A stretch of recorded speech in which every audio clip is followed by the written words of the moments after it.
For analysis of Israeli Prime Minister Benjamin Netanyahu's visit to the U.S. this week, we're joined by former U.S. diplomat Bart Mrkoys. Good to have you with us, Bart.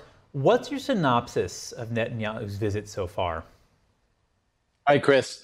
Good to be with you. Yeah, Netanyahu came and he did what only Netanyahu could do, and in the way that he did it, he gave an absolutely spectacular speech before Congress. I'm hearing reactions from people very positive, except from people who have a political agenda. They're very upset about it. But I think what they're upset about is that Netanyahu understands the American psyche and he knows how to talk to Americans.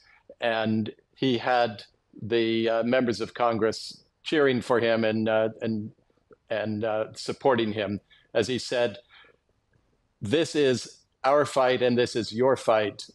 This is being run by Iran and we are on the front lines, and as soon as they finish us off, they will be coming after you." And everybody knows that that's true. Everybody in Washington knows that's true. And it resonated and people responded accordingly. Now, Netanyahu met with both President Biden and Vice President Kamala Harris. What was your takeaway from those meetings? Yeah, that was very interesting. From a diplomatic perspective, I can say without hesitation, it's very unusual.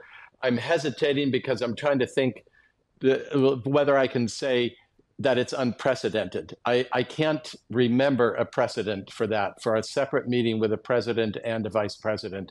And it says more about us than it does about the Israeli prime minister. The fact that the Biden administration scheduled two separate meetings, I think was a very obvious attempt to portray Kamala Harris as a decision maker and as a capable chief executive.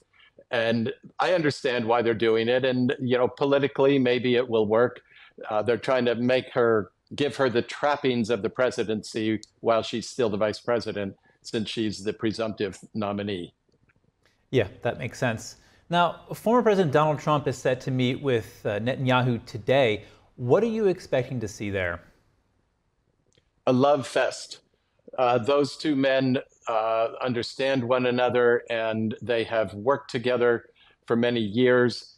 And I think the most lasting effect of the Trump presidency was the Abraham Accords. The State Department Arabists and the whole national security apparatus believed for decades that there would never be any chance of peace between Israel and an Arab country, just sort of a Cold War. And here we have not just peace, but recognition and normalization.